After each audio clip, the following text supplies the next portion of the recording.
বিহুত ঘৰলৈ আহি হস্পিটেলত আকৌ এডমিট হ'বলগীয়া হ'ল। মই এডমিট হৈ আছোঁ ডিব্ৰুগড় জে মেম'ৰিয়েল হস্পিটেল। অৱস্থা একেবাৰে বেয়াই হৈ গৈছিলে, মৰিম বুলিয়ে ভাবিছিলোঁ, কিন্তু নমৰিলোঁ, বাচিলোঁ ভগৱানৰ আশীৰ্বাদত। এইফালে ভাইটি শুই আছে।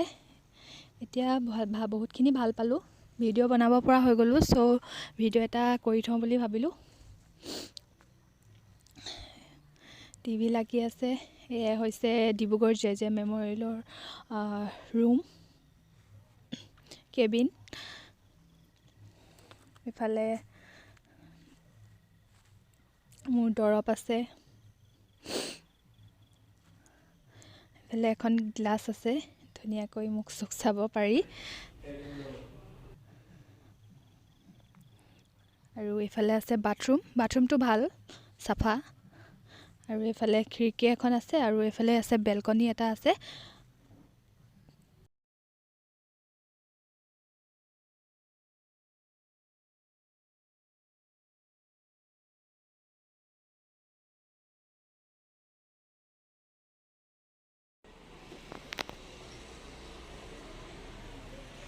আমি আছোঁ ফাৰ্ষ্ট ফ্ল'ৰ।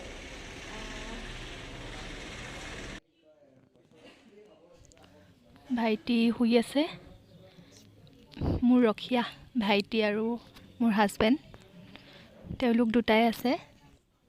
এতিয়া কেণ্টিনৰ পৰা খানা দিবলৈ আহিছে, অৰ্ডাৰ দি থোৱা আছিলে। কেণ্টিনতে অৰ্ডাৰ দিয়ে, বাহিৰলৈ গৈ থাকিব নালাগে বুলি কওঁ আৰু ৰাতিখন। এইফালে হাজবেণ্ড, খানা আহি গ'ল, নিৰামিষ।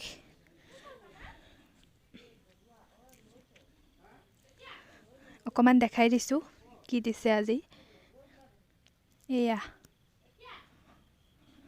কবি চব্জি, দালি আৰু কিবা চব্জি এটা।